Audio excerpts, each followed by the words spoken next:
11వ అధ్యాయం నుండి 20 అధ్యాయాల్లో వారి యొక్క ప్రయాణము ముందుకు సాగుతూ ఉండగా దేవుడు రకరకాలైన పరిస్థితుల్లో గుండా వారిని నడిపించాడు.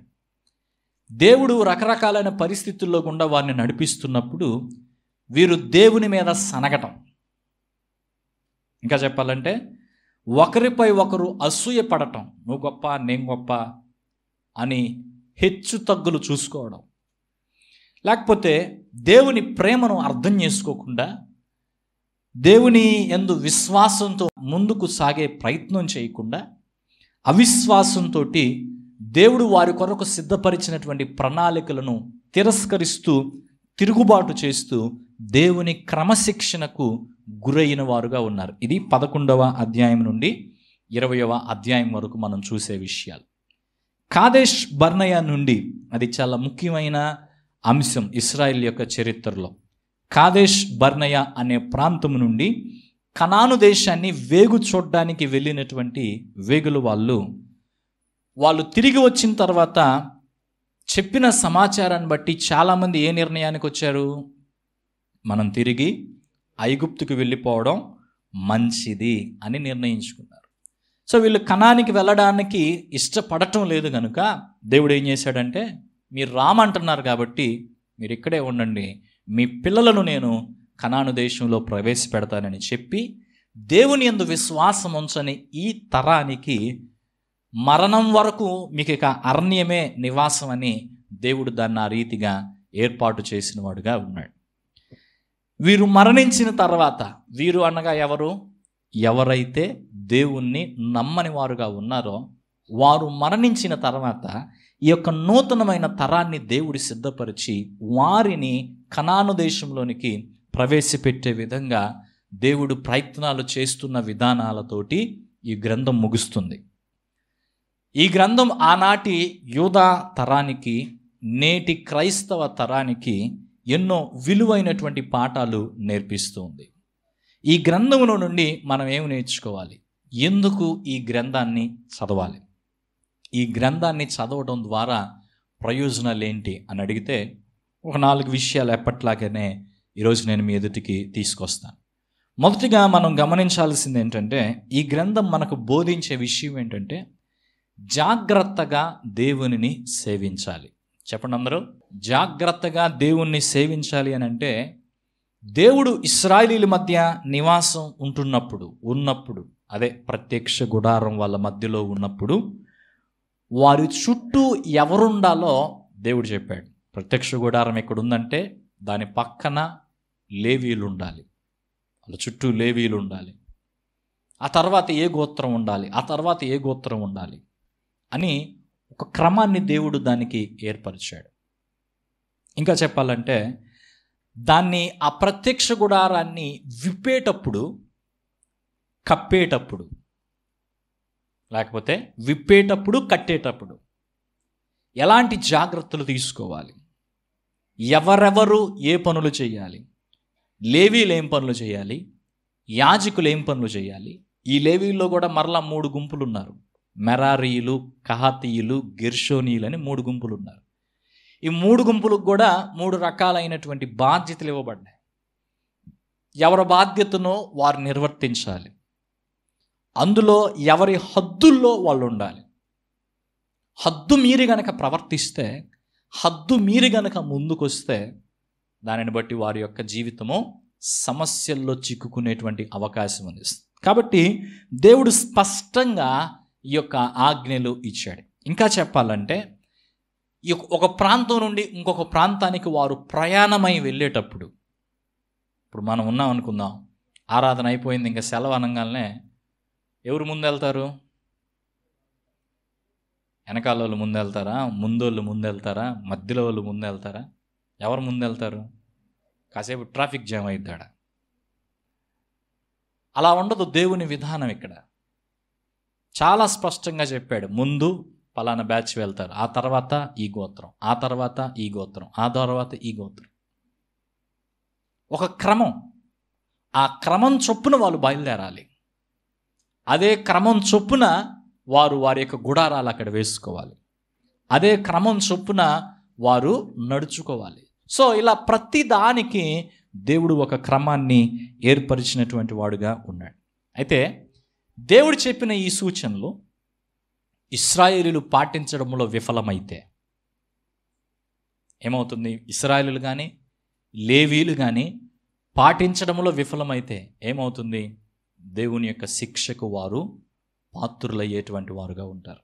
ఒక సందర్భంలో దేవుడు అంటాడు, కహతీయులకు అనుకుంటాను అతి పరిశుద్ధ స్థలపు సేవ దేవుడు అప్పచెప్పాడు. యాజకులు మొత్తం మూటగట్టి పెట్టిన తర్వాత వీళ్ళు వచ్చి దాన్ని తీసుకెళ్ళాలి.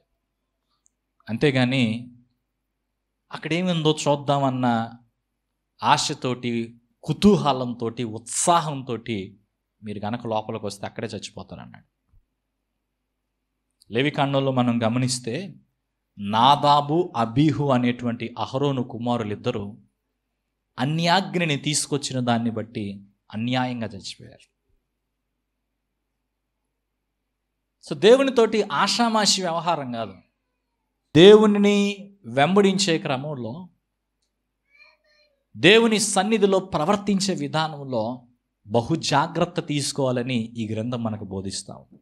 ఇంకా మనం గమనిస్తే దేవుడు వారికి దేవుని ఆరాధించేటువంటి క్రమంలో వారి పాపములకు క్షమాపణ కలుగు నిమిత్తము జంతు బలులు అర్పించాలని దేవుడు చెప్పాడు. ఇది లేవికాండంలో చెప్పిన విషయమే. ఇక్కడ మరలా కొన్ని విషయాలు ఆయన జ్ఞాపకం చేశాడు. అయితే ఒకసారి ఆలోచన చేయండి, మన పరిస్థితి ఏంటి ఈరోజు? ఒకవేళ మనం పొరపాటును తప్పు చేస్తే దేవుని మందిరానికి వచ్చి, అయ్యా నాది తప్పు అయిపోయింది, నన్ను క్షమించండి అని దేవుని ఎదుట ఒప్పుకుంటే దేవుడు మన యొక్క తప్పిదాన్ని క్షమిస్తాడు. ఖర్చు అవుతుందా? ఖర్చు ఏమన్నా అవుతుందా? మనకేం ఖర్చు కావట్లేదు, కానీ దేవుడికి బాగానే ఖర్చు అయింది. ఏం ఖర్చు అయింది దేవునికి? ఆయన కుమారుడైన యేసు క్రీస్తు వారి యొక్క ప్రాణం, రక్తం ఖర్చు అయింది మనకు క్షమాపణ రావాలంటే, కలగాలంటే. ఈ ఇశ్రాయేలీయులకు కూడా వారికి క్షమాపణ కలగాలంటే వాళ్ళు ఏం చేయాలి? జంతు బలులు తీసుకురావాలి. అంటే ఒక మేకనో, ఒక గొర్రెనో, ఏదో ఒక దాన్ని తీసుకురావాలి. పాపం చేసిన ప్రతిసారి ఒక జంతువును లేదా ఒక పక్షినో తీసుకొచ్చి దేవుని సన్నిధిలో అర్పించాల్సి వస్తే ఇప్పుడు అందరూ ఆలోచించండి, ఏదంత ఖర్చుతో కూడుకుంది. ఒక మేక ఖరీదెంత? ఒక గొర్రె ఖరీదెంత? ఒక పక్షి ఖరీదెంత? వాటిని తీసుకొచ్చి ఆ రక్తాన్ని దేవుని సన్నిధిలో చిందించాలి. అంటే ఇట్స్ కాస్ట్లీ టు వర్షిప్. దేవుణ్ణి ఆరాధించడం అనేది ఖరీదైనటువంటి వ్యవహారం అనేది మనకు అర్థం కావాలి. నీకు క్షమాపణ కలుగుతుందంటే యేసుక్రీస్తు వారి యొక్క రక్తము చిందించబడటం అనే ఖరీదు పెట్టాడు కాబట్టి దేవుడు నీకు క్షమాపణ కలుగుతుంది ఉచితంగా. కానీ ఆ దినాల్లో పరిస్థితి అది కాదు. ఇప్పటికీ అది మనకేం బోధిస్తుందంటే మనము దేవుణ్ణి సేవించే విధానంలో ఎంత జాగ్రత్తగా ఉండాలో అది మనకు తెలియజేస్తుంది. ఇంకా మనం ఆలోచన చేస్తే నాజీరు వ్రతం గురించి దేవుడు వాళ్ళకి చెప్పాడు. ఏ వ్రతం? నాజీరు వ్రతం. నాజీరు వ్రతం అంటే ఏంటంటే వీరు పుట్టినది మొదలుకొని తల కత్తెర వేసుకోకూడదు. ఎవరైతే ఆ నాజీరు వ్రతాన్ని తీసుకుంటారో, మగవాళ్ళైనా ఆడవాళ్ళైనా, మద్యపానం, మత్తు పదార్థాలు తీసుకోవటానికి లేదు, చచ్చిన వాటిని వేటిని ముట్టుకోవటానికి లేదు. ఇలా కొన్ని ఆజ్ఞలు ఉన్నాయి. సో ఈ ఆజ్ఞలన్నీ పాటించాలంటే అవి త్యాగంతో కూడుకున్నవై. సూచనలు దేవుడు ఇచ్చాడు. మొక్కుబడుల గురించి కూడా దేవుడు చెప్పాడు. మొక్కుబడులు చేసేటప్పుడు జాగ్రత్తగా ఉండాలి. 4 విషయాలు చెప్పాను నేను ఇక్కడ. ఏంటి? దేవుడు వారి మధ్య ఉంటున్నాడు కనుక వాళ్ళు ఎలా ఉండాలి. రెండవది, అర్పణలు అర్పించే విషయంలో కాస్ట్లీగా ఉండే వ్యవహారం. 3, నాజీరు వ్రతం. 4, మొక్కుబడులు. వీటి గురించినటువంటి సూచనలు దేవుడు చేయటం జరిగింది. ఈ 4 అంశాలను పరిశీలిస్తే మనకేం అర్థమవుతుందంటే దేవుడు తనను సేవించేటువంటి విషయంలో మనం ఎంత జాగ్రత్త వహించాలో దేవుడు ఇక్కడ తెలియపరుస్తూ ఉన్నాడు. దేవుణ్ణి సేవించే విషయంలో మనము జాగ్రత్త వహించకపోతే, జాగ్రత్తగా మనము నడుచుకోకపోతే చాలా ప్రమాదకరమనే విషయం ఈ యొక్క వాక్యం మనకు జ్ఞాపకం చేస్తుంది. ఈ రోజుకి కూడా ఈ వాక్యం ఈ యొక్క గ్రంథం మనతో మాట్లాడుతున్న విషయం ఏంటంటే, దేవుణ్ణి ఆరాధించే విషయంలో 2 మాటలు గమనించండి. Careful, casual. ఇంగ్లీష్ వచ్చిన వాళ్ళకి అర్థం అవ్వాలి. Careful, casual. కేర్ఫుల్ అనే దానికి వ్యతిరేకం ఏంటి? కేర్లెస్. కేర్ఫుల్ అనేదానికి వ్యతిరేకం కేర్లెస్. కేర్లెస్ అనేదానికి మోడ్రన్ పదం ఏంటంటే, ఆధునిక పదం ఏంటంటే క్యాజువల్. ఎందుకు వచ్చావు? నేను క్యాజువల్గా వచ్చాను. మనలో చాలామంది దేవుని మందిరానికి క్యాజువల్గా వస్తాం, లెక్కలేని తనంతో వస్తాం. ఏది ఉండదు మనకు లెక్క. టైం లెక్క ఉండదు, ఏ విధంగా వస్తున్నాం అనేది లెక్క ఉండదు, మన అంతరంగం ఎలా ఉందనేది లెక్క ఉండదు. ఇవన్నీ ఏంటంటే దేవునికి మనం ఇచ్చే మర్యాద, దేవుని పట్ల మనకున్న భయాన్ని గుర్తు చేస్తున్నాయి. అందుకే ఈ పక్క ఒక వాక్యం రాసి పెట్టాం, ఇప్పుడు చినిగిపోయింది అది. ప్రసంగి గ్రంథం 5వ అధ్యాయం 1వ వచనంలో రాయబడిన మాట, నీవు దేవుని మందిరమునకు పోవునప్పుడు నీ ప్రవర్తన జాగ్రత్తగా చూసుకును. నువ్వు దేవునికి ఎంత విలువిస్తావు అనేది, నువ్వు దేవుణ్ణి ఎంత గౌరవిస్తున్నావు అనేది, దేవుడంటే నువ్వెంత భయపడుతున్నావు అనేది, దేవుని సన్నిధిలో దేవుణ్ణి ఆరాధించటానికి నువ్వు వచ్చే విధానం చెప్పింది. రాత్రి మాట్లాడుకున్నాం కదా, అసలు పరిశుద్ధత అంటే ఏంటో. ఇందులో ఏది మరి పరిశుద్ధత? దేవుని మందిరానికి వచ్చే విషయం లేదు పరిశుద్ధత. సమయాన్ని పాటించడం పరిశుద్ధతే. సమయాన్ని పాటించడం పరిశుద్ధతలో భాగమే. దేవుని మందిరంలో నడుచుకోవలసినటువంటి రీతిలో నడుచుకోవటం పరిశుద్ధతలో భాగమే. పనికెళ్తే ఇలాగే మనం వెళ్తామా? జీతం దొరికే చోట ఇలాగే మనం వెళ్తామా? వెళ్తే వాళ్ళు ఒప్పుకుంటారా? లోకానుసారమైనటువంటి కొద్ది జీతాలకు పనిచేసేటప్పుడే అంత జాగ్రత్తతో మనకు పనిచేస్తే, ఎటర్నల్ శాలరీ, నిత్యమైన జీతం, నిత్యత్వంలో దేవుడిచ్చే జీతం కోసం భూలోకంలో ఇంకెంత బాగా దేవుడిని సేవించాలి. సంఖ్యాకాండం చదివితే సంతోషం అనిపించదు, బాధే అనిపించింది. ఎందుకు తెలుసా? Don't play with God. దేవునితో ఆడుకోవద్దు. క్రమంగా దేవుని వెంబడిస్తే ఎంత దీవెన ఉంటుందో, ఆషామాషి వ్యవహారాలు దేవునితో చేస్తే పరిస్థితి వేరుగా ఉంటుంది. సో ఇది చాలా సీరియస్ విషయం మనతో మాట్లాడుతుంది. దేవుణ్ణి ఆరాధించడంలో ఎలాగా బహు జాగ్రత్తగా మనం ఉండాలి. లెక్కలేని తనాన్ని కనబరచకూడదు. ఆయనను ఆరాధించే క్రమంలో మనకిష్టమైనట్టుగా అది ఆరాధించాల్సింది. దేవునికి ఇష్టమైనట్టుగా మనం ఆరాధించాలి. దేవునికి నచ్చేటట్టుగా ఆరాధించాలి. దేవుడు కోరుకున్నట్టుగా మనం ఆరాధించాలి. మన ప్రవర్తన, ఇప్పుడు వరకు చెప్పినట్టుగా మన ప్రవర్తన సరిచూసుకొని దేవుని మందిరానికి రావాలి. కృతజ్ఞతాస్తుతులు చెల్లిస్తూ ఆయన ఆవరణములలో ప్రవేశించుడి. ఉత్సాహంగా సంతోషగానములు చేస్తూ ఆయన సన్నిధికి రండి. అబ్బా, ఆదివారం వచ్చిందా, మళ్ళీ చర్చికి పోవాల్సి వచ్చిందా, ఈరోజు ఏడుపు మొఖాలు పెట్టుకొని కదా ఆరాధనకు వచ్చేది. ఉత్సాహగానం చేస్తూ ఆయన సన్నిధికి రండి. సంతోషముతో ఆయనని సేవించండి. సంతోషంతో, హ్యాపీగా. నాకు మరలా నిన్ను ఆరాధించేటువంటి అవకాశం, నీ బిడ్డలతో పాటు కలుసుకునేటువంటి అవకాశం నాకు ఇచ్చావు అనే సంతోషంతో మనం దేవుణ్ణి సేవించేటువంటి వారంగా, ఆరాధించేటువంటి వారంగా ఉండాలి. అది పరిశుద్ధ గ్రంథం కోరుకుంటుంది. దేవుడు కోరుకుంటుంది అది. కృతజ్ఞత చెల్లించాలి. కృతజ్ఞతతో దేవుని సన్నిధిలో పాడి కీర్తించాలి. పాటలు ఏంటి? కృతజ్ఞత చెల్లించేవి, దేవుణ్ణి స్తుతించేవి, దేవుణ్ణి గొప్ప చేసావు. నేను ఎందుకు పాడతాను అని నువ్వు పెదాలు బిగపట్టుకొని కూర్చుంటే ఎవరికి నష్టం? కొంతమందికి పాట రాక పాడరు అనుకోండి, ఇంకొంతమంది మైకు లేక పాడరు అనుకోండి, ఏం చెప్పమంటారు? కొంతమందికి పాట రాక పాడరు, కొంతమంది మైక్ లేకపోతే పాడరు, కొంతమంది వాళ్ళకొక్కలకి పాట ఇవ్వకపోతే పాడరు. వాళ్ళు ఒక్కలే పాడాలి, మిగతా వాళ్ళంతా వినాలి కూర్చొని. దేవుని మందిరానికి మనం ఆయన్ని ఆరాధించడానికి వచ్చాం.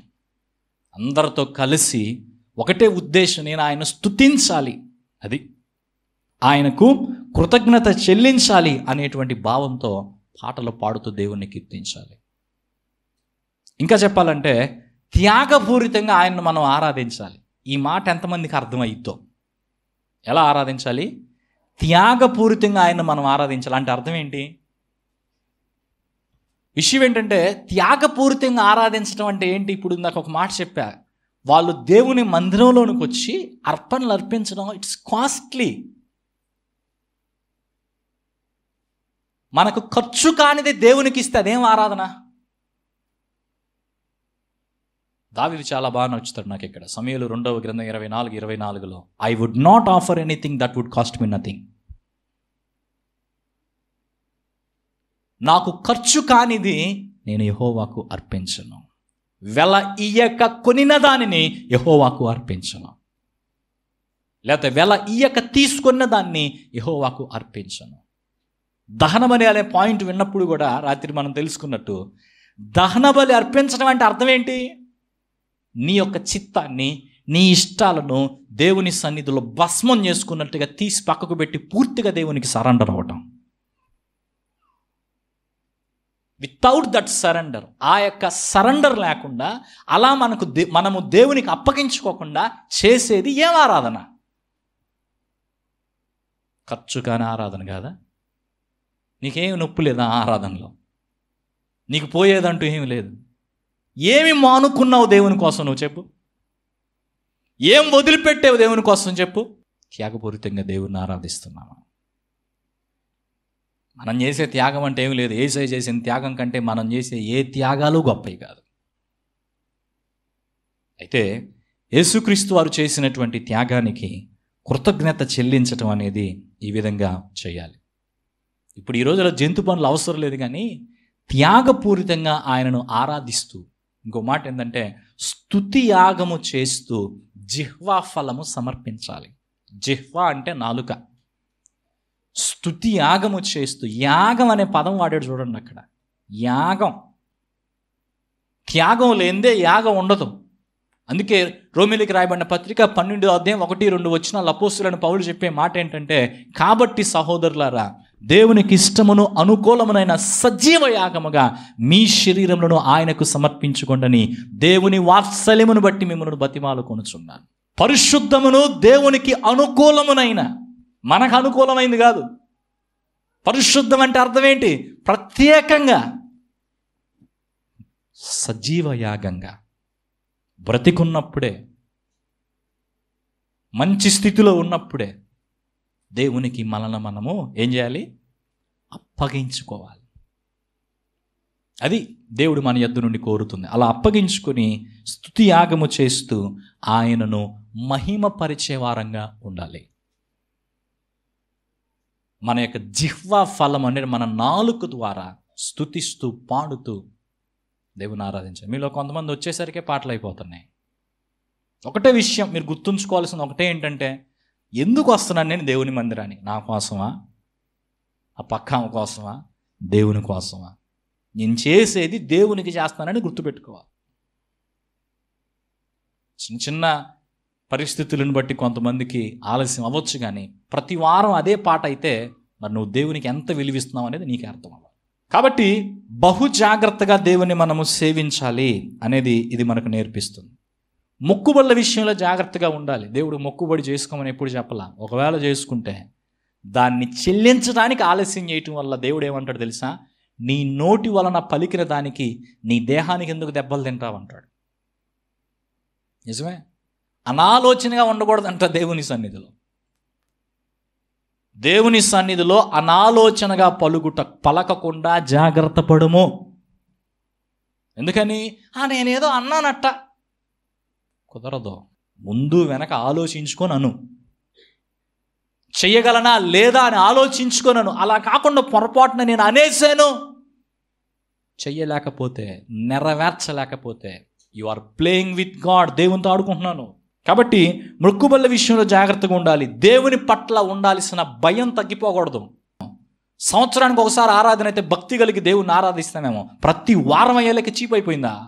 వారం వారం మనము దేవుని సన్నిధిలో దేవుని పట్ల మనకున్నటువంటి భయాన్ని కోల్పోకుండా, దేవుని పట్ల ఉన్నటువంటి గౌరవాన్ని తగ్గకుండా జాగ్రత్త పడుతూ కొనసాగాలి. ఇది మొదటి సంగతి.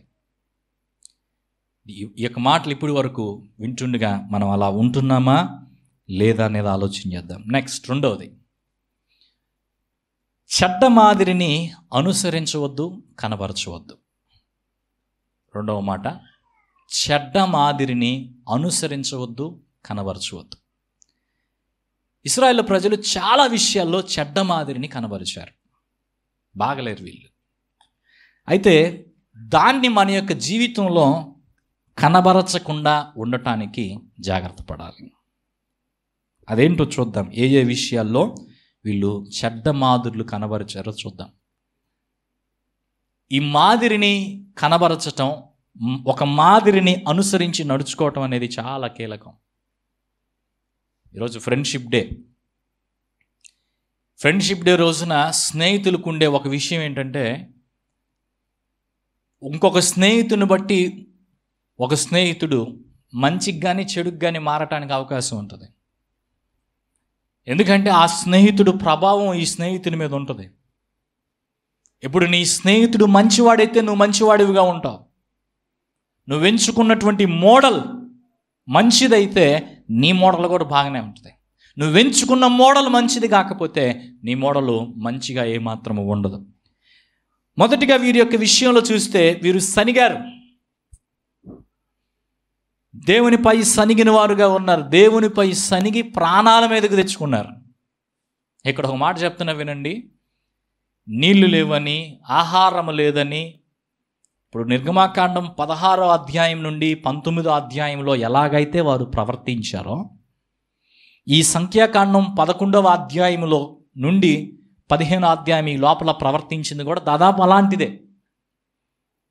కానీ నిర్గమాకాండం 16వ అధ్యాయంలో ఇశ్రాయేలీలు అలా ప్రవర్తించినప్పుడు దేవుడు వాళ్ళని ఏమనలా. వాళ్ళు సనిగినందుకు దేవుడు వాళ్ళని ఏమనలా, తిట్టలేదు, ఏమనలా. కానీ ఇక్కడ మాత్రం సనిగితే ఒప్పుకోలా. ఎందుకని? తేడా ఏందంటారు? ఎందుకో తెలుసా? ఈ మధ్యలో ఒకటి జరిగింది. అదే దేవునితో నిబంధన. దేవుడంటే తెలియని వ్యక్తి, దేవునితో సహవాసం లేని వ్యక్తి దేవుని గురించి సనిగితే, దేవుని గురించి వేరుగా మాట్లాడితే వేరే లెక్క. తెలియక మాట్లాడలేడులే అనుకోవచ్చు. దేవుడంటే ఎవరో తెలిసి దేవునితో సహవాసం చేస్తూ దేవుని ప్రేమను రుచి చూచిన తర్వాత కూడా దేవుని పట్ల సనిగేటువంటి వారంగా, దేవుని విషయంలో సనిగేటువంటి వారంగా మనం ఉన్నట్లయితే ప్రాణాల మీదకి తెచ్చుకుంటాం ఒక్కొక్కసారి. వీళ్ళలో కొంతమంది సనిగి ప్రాణాలు కోల్పోయిన వారుగా ఉన్నారు. కాబట్టి వాళ్ళ యొక్క సనుగులను బట్టి దేవుడు వారిని క్రమశిక్షణలో పెట్టాల్సి వచ్చింది. ఈరోజు ఈ విషయాన్ని ఆలోచన చేద్దాం. నీ జీవితంలో దేవుడు అనుమతిస్తున్న వాటిని బట్టి సనుగుతున్నావా? గొనుగుతున్నావా? ఒక ఆయన అన్నాడు, భూలోకంలో తేలికైన పని ఏదైనా ఉందంటే అది సనకటమేనంట. సనకటానికి జ్ఞానం పని లేదు, సనకటానికి తలాంతులు టాలెంట్ పని లేదు. నోరు ఒకటి ఉంటే చాలు ఏదో ఒకటి మాట్లాడటానికి. సేవకుల మీద సనగటం, తోటి వారి మీద సనగటం, కుటుంబీకుల మీద సనగటం, దేవుని మీద సనగటం, అలా చేశారు, ఇలా చేశారు, అది ఇది. విడిచిపెడదాం ఆ సనిగే జీవితాన్ని, విడిచిపెడదాం. ఆ విధంగా మనం ఏమాత్రము ప్రవర్తించకూడదు అనేది దేవుని యొక్క వాక్యం తెలియజేస్తున్న సత్యం. సో ఈ సనగటం ద్వారా చెడ్డ పర్యవసానాలు కలుగుతాయి కనుక దేవుడిచ్చిన వాటితో తృప్తిగా బ్రతుకుతూ, ఏమిచ్చినా తృప్తిగా బ్రతుకుతూ ముందుకు కొనసాగే వారంగా ఉండాలి. ఇందులో నెంబర్ 2, రెండో పాయింట్, చెడ్డ మాదిరి ఏంటంటే సనగటం. ఆ మాదిరి బాగలేదు, దాన్ని వదిలేయాలి. రెండోది అసూయ. అహరోను మిర్యాములు ఇద్దరు కూడా మోషే మీద అసూయను కనబరిచారు. దాని మూలంగా ఏమైంది? మోషే మీద వారు అసూయ పడితే మిరియాముకు కుష్ఠరోగం వచ్చింది. 7 రోజుల పాటు ఆమె పాలానికి వెలుపల ఉండాల్సి వచ్చింది. అయితే మీరు గమనించాల్సిన ఇంకో విషయం ఏంటో తెలుసా? అహరోను మిరియాములు ఇద్దరు ఈ పని చేసిన తర్వాత త్వరగా చనిపోయారు. త్వరగా వారి యొక్క ప్రాణాన్ని కోల్పోయిన వారుగా ఉన్నారు. అసూయ ఎంత ప్రమాదకరమో చెప్పనా? నీకు అసూయ ఉంటే అర్జెంటుగా దాన్ని చంపేయి, లేకపోతే అది నిన్ను చంపేసిద్ది. మళ్ళా చెప్తున్నా, నీకు ఎవరి మీదైనా అసూయ ఉంటే అర్జెంటుగా దాన్ని చంపేయి, లేకపోతే అది నిన్ను చంపేసిద్ది. దేవుని వాక్యంలో ఒక మాట ఉంది, బుద్ధి లేని వారు అసూయ చేత చచ్చేదరు. తట్టుకోలేక, ఎదుటి వ్యక్తి యొక్క ఎదుగుదలను తట్టుకోలేక ఆ అసూయ చేత రగిలిపోతూ ఉంటారు. అన్నం పట్టవు, నీళ్లు పట్టవు, ఏందేందో పిచ్చి పిచ్చి వ్యవహారాలన్నీ చేస్తూ ఉంటారు, ప్రాణాలే కోల్పోతారు. దేవునికి ఇది నచ్చనటువంటి విషయం. ఇంకో వ్యక్తితో నీకు అవసరం లేదు. వాళ్ళకేముంది, వీళ్ళకేముంది, వాళ్ళు ఎంత సంపాదించుకున్నారు, వీళ్ళు ఎంత వెనకేసుకున్నారు, వాళ్ళు ఏం పోగేసుకున్నారు, వీళ్ళేం దాచిపెట్టుకున్నారు, నీకు అనవసరం. నీకేముందో చూసుకో. దేవుడు నిన్ను ప్రత్యేకమైనటువంటి వ్యక్తిగా చూస్తున్నాడు. ఇంకొకరికి దేవుడు ఎంత ఇచ్చినా ఏమిచ్చినా వాళ్ళతోటి నిన్ను కంపేర్ చేసుకొని నీ విలువను నువ్వు దిగజార్చుకోవద్దు. నువ్వు ఒక ప్రత్యేకమైన వ్యక్తివి. దేవుడు నీకు ఇచ్చిన ప్రత్యేకతను నీకు ఇచ్చాడు. దేవుడు నీకు ఇచ్చిన ప్రత్యేకతను బట్టి దేవుని కృతజ్ఞతాస్తుతులు చెల్లిస్తూ ఇంకొక వ్యక్తితో నువ్వు పోల్చుకోకుండా ఆయన్ని స్తుతిస్తూ ముందుకు సాగటం అనేది మనం చేయాలి. అది రెండవది. మూడో విషయానికి వచ్చేసరికి, మూడవది అవిశ్వాసం. వీళ్ళు కనాను దేశాన్ని వేగు చూడడానికి వెళ్ళిన పెద్దలకి లేకపోయింది ఏంటంటే విశ్వాసం. వాళ్ళు వచ్చి ఏమంటున్నారు? అదంతా చూసి వచ్చిన తర్వాత, మా వల్ల కాదయ్యా, మేము వెళ్ళలేము ఇంకా. అమ్మో, వాళ్ళు ఎంత పొడుగున్నారు, ఎంత లావున్నారు, వాళ్ళ పట్టణాలు ఎంత గొప్ప పట్టణాలు అని చెప్పేసి వాళ్ళను చూసి భయపడేటువంటి మాటలన్నీ, భయపెట్టేటువంటి మాటలన్నీ, ఇంకా చెప్పాలంటే అవిశ్వాసంతో కూడిన మాటలన్నీ మాట్లాడారు. అయితే ఇంకో మాట గమనించండి, ఆ అవిశ్వాసము మా వల్ల కాదని వాళ్ళు అన్నారు. కానీ ఇంకో మాట గమనించాలి, మిగతా ఇద్దరు ఏం చెప్పారు? కాలేబు, యెహోషువ అనే వాళ్ళు ఏమన్నారు? మా వల్ల అన్నారా? వీళ్ళు ఎలాగైతే సమస్యను చూసి సమస్యను గొప్పగా చేశారో, కాలేబు, యెహోషువలు కూడా సమస్యను చూశారు, సమస్యను ఏమి తగ్గించే ప్రయత్నం చేయలేదు. వీళ్ళు మా వల్ల కాదన్నారు, వీళ్ళు కూడా మా వల్ల కాదన్నారు. కానీ అన్న మాట ఏంటంటే, మా వల్ల కాదు, మా దేవుని వల్ల అవుతుంది. మేం చేయలేం, మా దేవుడు చేస్తాడు. మా దేవుని యొక్క తోడును బట్టి మేము దీన్ని జయించగలుగుతాం అని కాలేబు, యెహోషువలు మాట్లాడారు. ఆ విధంగా వీళ్ళు మాట్లాడలేకపోయారు. సో మనం ఆలోచన చేస్తే వారికి వీరికి ఉన్న తేడా ఒక్కటే. ఏంటది? విశ్వాసం లేకపోవటం. వాళ్ళకి విశ్వాసం ఉంది, వీళ్ళకి విశ్వాసం లేదు. విశ్వాసం లేకుండా ఉన్నటువంటి వీరు భయపడ్డారు. ఆ భయాన్ని తీసుకొచ్చి ప్రజలకు నూరిపోసి దేవుని ఆశీర్వాదాలకు ఆ ప్రజలను దూరం చేసిన వారుగా ఉన్నారు. గమనించండి, విశ్వాసానికి వివరాలతో పని లేదు. ఈ మాట నచ్చితే రాసుకోండి మీ నోట్స్లో. విశ్వాసానికి వివరాలతో పని లేదు. ఏముంది, ఎంత ఉంది, ఎట్లా ఇద్ది, నీకు అనవసరం. నువ్వు నమ్ముతుంది ఎవరిని? దేవుణ్ణి. నువ్వు నమ్మిన దేవుడు అన్నిటికీ చాలిన దేవుడు, ఏ స్థితికైనా చాలిన దేవుడు, ఏదైనా చేయగలిగినటువంటి దేవుడు. అలాంటి దేవుణ్ణి మనం ఆరాధిస్తున్నాం కనుక ఆయన యందు సంపూర్ణమైనటువంటి విశ్వాసంతో మనం అడుగులు వేస్తే దేవుడే తన కార్యాన్ని జరిగిస్తాడు. అంతేగాని వివరాలన్నీ తెలుసుకున్న తర్వాత భయం పెట్టుకొని లోపల, వివరాలన్నీ తెలుసుకున్న తర్వాత ఏమైందంటే భయమే పెరిగిద్ది లోపల. ఆ వివరాలన్నీ నాకు చెప్పొద్దు, నేను దేవుని నమ్ముతున్నాను, దేవుడు తన కార్యం జరిగిస్తాడు అన్న విశ్వాసంతో మనం ముందుకి కొనసాగాలి. మంచివాడైనటువంటి దేవునికి మనల్ని మనం మౌనంగా అప్పగించేసుకోవాలి. నువ్వు మంచివాడవయ్యా, నేను నమ్ముతున్నాను. ఫెయిత్ అనే మాటకు అర్థం ఏంటంటే FAITH, for all things I trust him. For all things I trust him. అన్నిటికీ నేను దేవుణ్ణి నమ్ముతున్నాను. సంపూర్ణంగా దేవుణ్ణి నమ్ముతున్నాను. సో మన జీవితంలో ఉన్న శత్రువులు, మన జీవితంలో ఉన్న బలహీనతలు, మన జీవితంలో ఉన్న అడ్డుగోడలు, మన జీవితంలో ఉన్న ఎత్తు పల్లాలు మన విశ్వాసాన్ని దెబ్బతీయకుండా చూసుకోవాలి. మళ్ళా చెప్తున్నా, శత్రువుని చూసి విశ్వాసం తగ్గిద్ది. మన బలహీనతల వైపు చూసుకొని మన విశ్వాసం తగ్గిపోద్ది.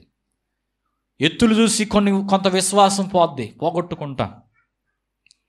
ఏ సమస్యను చూసి కూడా మన విశ్వాసాన్ని మనము పోగొట్టుకోకుండా జాగ్రత్త పడాలి.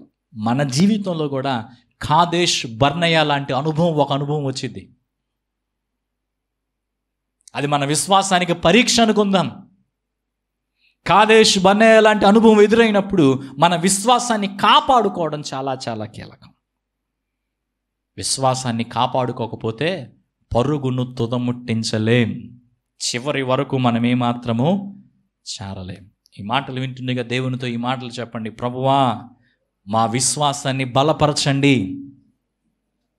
అపోస్తులైన పౌలు చెప్పినట్టుగా మనం అందరం చెప్పగలగాలి. ఆయన అంటాడు, నా పరుగును కడముట్టించి తిని విశ్వాసమును కాపాడుకొంటిని. నువ్వు ప్రార్థన చేసినప్పుడు కొన్నిసార్లు స్వస్థత జరగకపోవచ్చు. నువ్వు ప్రార్థన చేసిన కొన్ని ప్రార్థనలకు దేవుడు సమాధానం ఇవ్వకపోవచ్చు. నీకు జరగాల్సినటువంటి మేలు వెనువెంటనే నీ జీవితంలో జరగకపోవచ్చు. అనేకమైనటువంటి ఆటుపోట్ల మధ్య, ఎత్తుపల్లాల మధ్య నీ జీవితం కొనసాగుతూ ఉండొచ్చు. విశ్వాసాన్ని కోల్పోవద్దు. ఏ పరిస్థితిలోనూ విశ్వాసాన్ని కోల్పోవద్దు. అవిశ్వాసానికి ఏమాత్రము తావివ్వద్దు. నెంబర్ 4, తిరుగుబాటు. కోరహు, దాతాను, అబీరాము అనేటువంటి వీరు మోషే అహరోనుల మీద తిరగబడ్డారు. నువ్వేనా నాయకుడివి, నువ్వేనా యాజకుడివి అంటూ తిరగబడ్డారు. అంతేకాకుండా ఒక గుంపును తయారు చేశారు. ఒక 250 మంది టీమును తయారు చేశారు వీళ్ళు తిరుగుబాటు చేయటానికి. ఈ తిరుగుబాటు చేసినటువంటి వారందరూ వారు చేసిన తిరుగుబాటును బట్టి, కోరాహు యొక్క నాయకత్వంలో తిరుగుబాటుకు అంగీకరించినటువంటి వారందరినీ భూమి నోరు తెరిచి మింగింది. ఆకలి అవుతున్నట్టుగా భూమి నోరు తెరిచి మింగింది. వాళ్ళందరూ భూగర్భంలోనికి వెళ్ళిపోయారు. అదంతా ఇసుక నేలలాగా ఉండిద్దంట, కొంచెం కింద ఆ ప్రాంతం. దేవుడు ఆ విధమైన మరణాన్ని వారికి ఇచ్చాడు. అయితే నేను కీలకమైన విషయం చెప్పాలి, అందరు జాగ్రత్తగా ఈ మాట వినండి. కోరహుతో ఏకీభవించిన వారందరూ ఆ విధమైన మరణాన్ని పొందితే, దేవుని వాక్యాన్ని పరిశీలించిన మీదట మనకేమర్థం అవుతుందంటే, కోరహు యొక్క కుమారులు కోరహు చేసిన తిరుగుబాటుతో ఏకీభవించలేదు కాబట్టి వాళ్ళు బ్రతికించబడ్డారు. మనం నేర్చుకుంటున్నటువంటి కీర్తనల్లో వారు రాసిన కీర్తనలు కూడా ఉన్నాయి. ప్రవక్తలుగా చేయబడి దేవుణ్ణి స్తుతించి ఆరాధించేటువంటి గుంపులో వారు కూడా ఒకళ్ళగా మార్చబడ్డారు, నిలబెట్టబడ్డారు. ఇది మనకేమి నేర్పుతుంది? తిరుగుబాటు చెయ్యొద్దు, తిరుగుబాటు చేసేవారితోటి చేతులు కూడా కలపొద్దు. కోరహ కుమారులు తీసుకున్న స్టాండే మనం తీసుకోవాలి. దేవుడు ఏర్పరిచినటువంటి నాయకులను గౌరవిద్దాం. మీకు ఈ సంగతి అర్థం అవ్వాలి. దేవుడు ఏర్పరిచిన నాయకులను గౌరవించడం కూడా దేవుణ్ణి మహింపరచడంలో, దేవుని కొరకు పరిశుద్ధంగా జీవించడంలో భాగమే. దేవుడు ఏర్పరిచినటువంటి నాయకత్వాన్ని, దేవుడు ఏర్పరిచినటువంటి నాయకులను తృణీకరించేటువంటి వారంగా మనం ఉంటే దేవుణ్ణి తృణీకరిస్తున్న వారం అవుతాం. ఎన్ని చెప్పాను? 4 చెప్పానా? ఐదవది అసహనం. ఎన్ని చెడ్డ మాదిరులు ఇవి ఉండకూడదు. ఇశ్రాయేళ్లకు నీళ్ళు అవసరమైన ఒక సందర్భం వచ్చింది.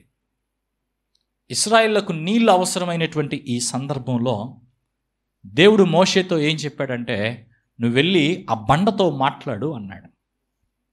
దేంతో మాట్లాడాలి? బండతో మాట్లాడు అన్నాడు. బండతో మాట్లాడు అని మోషేతో దేవుడు చెప్తే, ఇశ్రాయేల్ యొక్క ప్రవర్తన బట్టి విసిగిపోయినటువంటి మోషే అక్కడికి వెళ్ళి ఏం చేశాడు తెలుసా?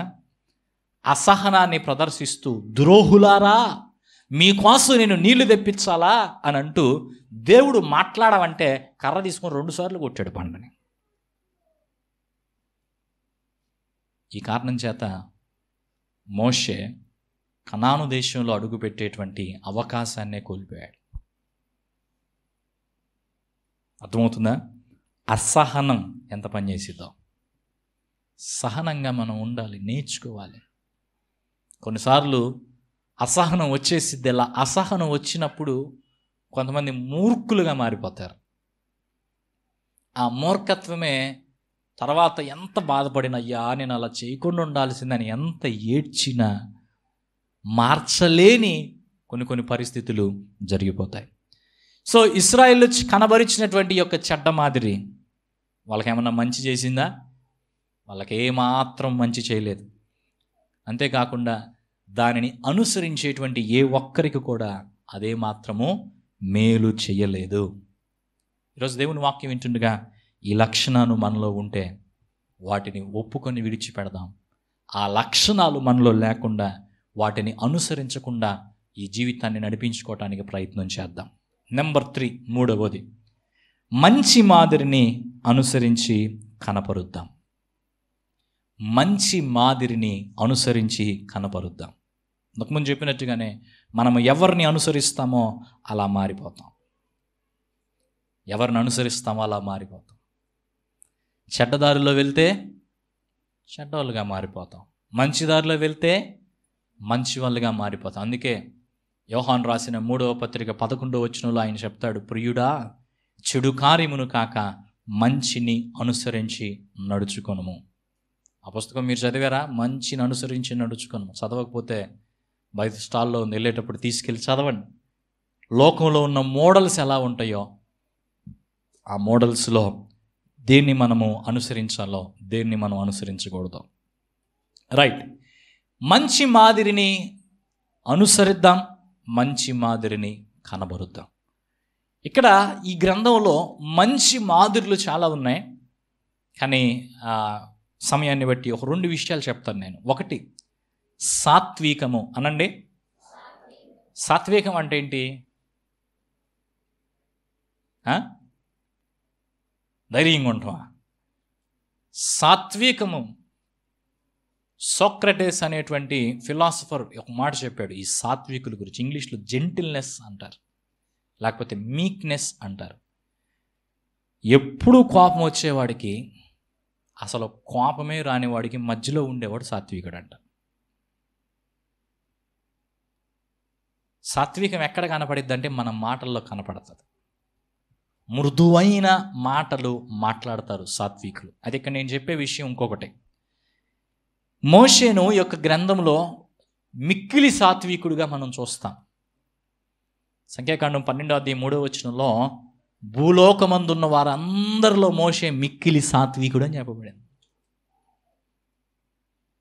అయితే ఎలా ఈయన సాత్వికుడిగా కనబడుతున్నాడు, ఏం చేశాడనేది చూస్తే మోషే జీవితంలో ఇప్పుడు మనం తెలుసుకున్న ఆ ఒక్క విషయం పక్కకు పెడితే ఎన్నోసార్లు మోషే వ్యక్తిగతమైన విమర్శలు ఎదుర్కొన్నాడు. అందరు ఈ మాట వినండి. ఏ విమర్శలు?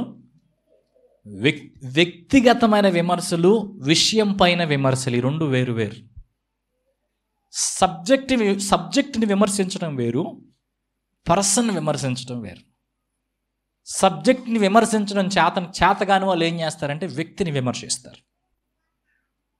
ఇంకొన్ని సందర్భాల్లో, ఉదాహరణకి దేవుని వాక్యాన్ని ఇక్కడి నుంచి ప్రకటించిన తర్వాత కొన్ని మాటలు కొంతమందికి ఖచ్చితంగా గాయం చేస్తాయి, కొంతమందిని బాధ పెడతాయి. ఎందుకంటే వారి ప్రవర్తన అందుకు సరిపోయిందిగా ఉన్నప్పుడు అది బాధ కలిగిస్తుంది. ఈ బాధ కలిగించినటువంటి వారు విషయం పరంగా మాట్లాడాలంటే తప్పు వాళ్ళ వైపే ఉంది కాబట్టి ఇప్పుడు విషయం మీద విమర్శించడం మానేసి వ్యక్తిని విమర్శించడం ప్రారంభిస్తారు. చెప్పినోడు ఎట్టున్నాడు, చెప్పినామె ఎట్టుంది అని వ్యక్తిని విమర్శించడం ప్రారంభిస్తారు.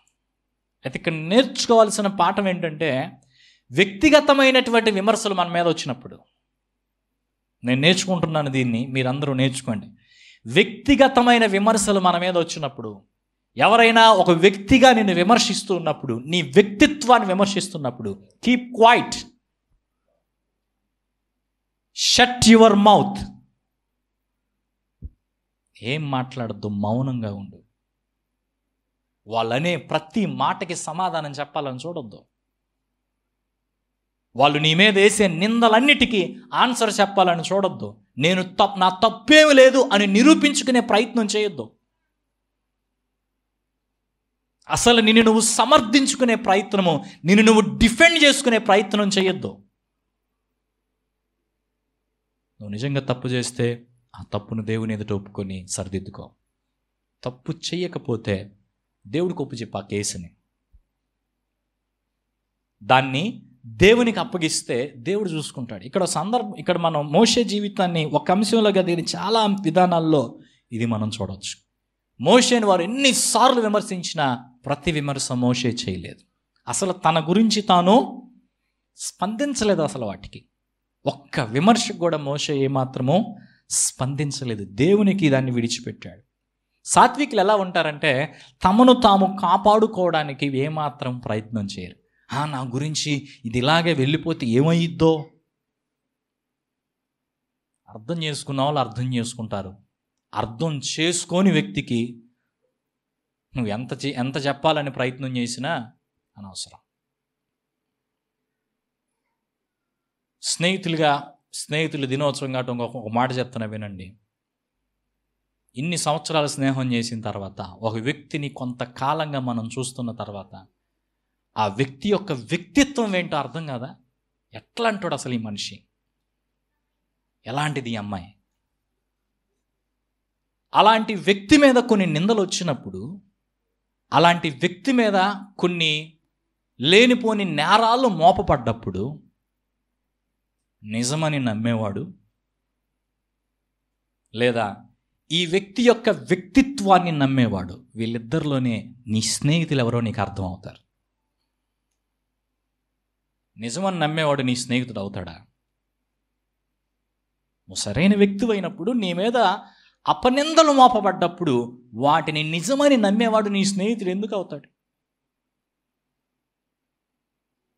ఆ సమయంలో స్నేహితుని పక్షంగా నిలబడేవాడు, ఆ సమయంలో స్నేహితుని కొరకు వాదించేవాడు నిజంగా నీ స్నేహితుడు. దేవుడు వాదించాడు మోషే పక్షంగా. మోషేకి ఒక్కడికైనా కళలో దర్శనాలు మాకు కూడా వచ్చినాయి, మేము చూసామంటే నోరు మూసుకొని మీరు ఏం మాట్లాడుతున్నారు అని దేవుడు మాట్లాడి సమస్తాన్ని సరిదిద్దాడు. సో ఆ సాత్వికాన్ని మనం అలవర్చుకుందాం. నెక్స్ట్, సిద్ధపరచుట. తర్వాతి మాట సిద్ధపరచుట. ఎంత గొప్ప సమర్థవంతుడైన నాయకుడైనా చచ్చిపోవాలిగా ఒకరోజు, ఈ లోకాన్ని విడిచిపెట్టాలా లేదా? వాళ్ళకు ఒక కాల పరిమితి ఉన్నది కనుక ఈ లోకాన్ని వారు విడిచిపెట్టాలి. అయితే వారి లోకాన్ని విడిచిపెట్టడానికంటే ముందుగా ఒక మంచి నాయకుడు ఏం చేస్తాడంటే, తాను ఉండగానే తన తర్వాత ఆ నాయకుడిగా కొనసాగడానికి ఒక వ్యక్తిని సిద్ధపరుస్తాడు.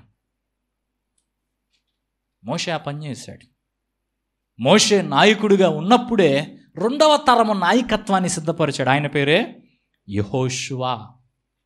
మోషే కనాను దేశంలో ప్రవేశించేటువంటి అవకాశం కోల్పోయినప్పటికీ తన స్థానంలో యెహోషువ యొక్క ప్రజలను ముందుకు తీసుకుని వెళ్ళే విధంగా యెహోషువను మోషే సిద్ధపరిచాడు. ఈరోజు ఈ వాక్యం వింటుండగా మనము దేవుణ్ణి సేవించే వారంగా కొనసాగుతూ మన పిల్లలను ఆ క్రమంలో పెంచాలి, ఆ క్రమంలో సిద్ధపరచాలి. నువ్వు దేవుణ్ణి కరెక్ట్గా వెంబడిస్తూ నీ తర్వాత తరం, రెండవ తరం దేవుణ్ణి వెంబడించే వారినిగా చెయ్యాలి. అది నీది బాధ్యత. లేకపోతే నీకు ఒక పని వచ్చు అనుకుందాం, ఆ పని నువ్వు నేర్చుకున్నావు, సంఘంలో కావచ్చు బయట కావచ్చు, నీ తర్వాత నీలాగా ఆ పని చేయటం కోసం కొంతమంది వ్యక్తులకు దాన్ని మనము నేర్పాలి. సందర్భం వచ్చింది కాబట్టి ఈ మాట చెప్తున్నా వినండి. నా ఆలోచన ఇది ఎలా ఉంటుందో మీరే ఆలోచన చేయండి. యవ్వన కాలంలో ఏ డిపార్ట్మెంట్ని చూసినా నాకు ఎందుకు ఇలాగే కనిపిస్తున్నారు, ఒకవేళ నా ఆలోచన తప్పు అయితే తర్వాత చెప్పండి. యవ్వన కాలంలో మంచి బలం కలిగి ఉంటాం కాబట్టి రఫ్గా టఫ్గా ఉండే పనుల్లో పెడతారు. అది ఏ పని అయినా, మిషన్ కుట్టడం అయినా, బేల్దారి పని అయినా, పోలీస్ ఉద్యోగం అయినా, సేవ అయినా, ఇంకేదైనా రఫ్గా టఫ్గా ఉండేటువంటి విధానాల్లో పెడతారు. కొన్నాళ్ళ తర్వాత ఒక 40 సంవత్సరాల వయసు లేదా 45 సంవత్సరాల వయసు వచ్చేసరికల్లా 20 సంవత్సరాలు అప్పుడు పరిగెత్తినట్టుగా ఇప్పుడు పరిగెత్తలేరు. ఇంకా కారణం ఏంటంటే శరీరం అందుకు సహకరించదు. అనేకమైన సమస్యలు వచ్చి పడతాయి. చెయ్యాలన్న ఉత్సాహం ఎట్లా ఉంటుందంటే కుర్రతనంలో ఉన్నదానికంటే ఎక్కువ ఉండిద్ది, కానీ ఆరోగ్యం సహకరించదు. చెయ్యాలని అనిపించదు, అంటే చెయ్యాలని చేయటానికి ఆరోగ్యం ఒప్పుకోదు అనమాట, శరీరం ఒప్పుకోదు. అందుకే ఇలాంటి సమయాల్లో ఏం చేయాలంటే కొంతకాలం పాటు మనం ఆ పనిలో ఉన్న ఆ తర్వాత నుంచి ఆ పనిని ఇంకొంతమందికి నేర్పటానికి రెడీ అవ్వాలి.